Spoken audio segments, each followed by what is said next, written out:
And then I look at the fact that Australia is Fortress Australia. They've just done the predictions of the high net worth individuals, and people are going to, the majority going UAE and then Australia number 2. So we've got all these high net worth people with money.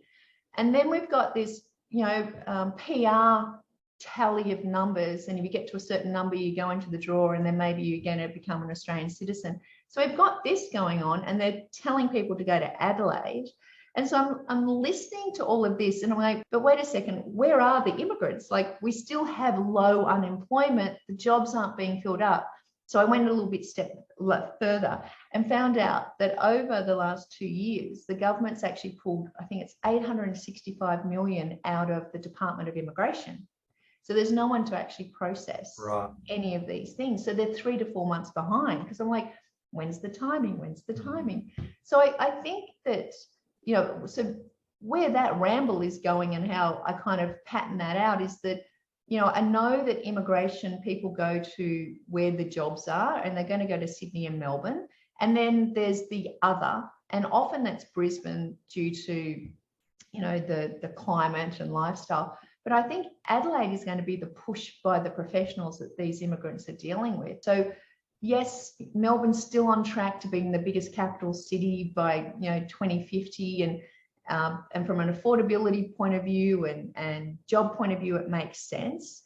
But I reckon Adelaide in the next 3 to 5 years is going to continue on this kind of trajectory that we've seen over the last year, which has just been phenomenal. No, look, I agree. Adelaide very rarely hits the headlines, but it also very rarely hits the bottom.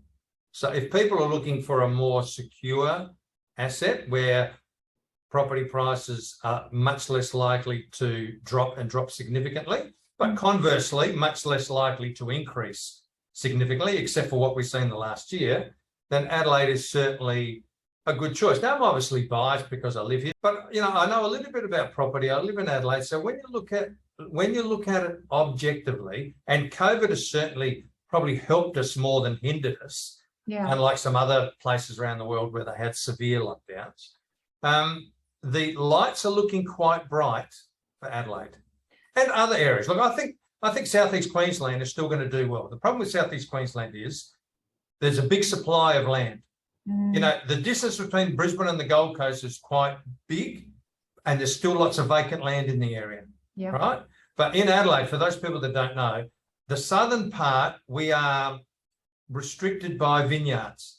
They are not going to let you rip up the vineyards to build more houses. So if they want to build more houses south, they have to leapfrog the vineyards and build further down.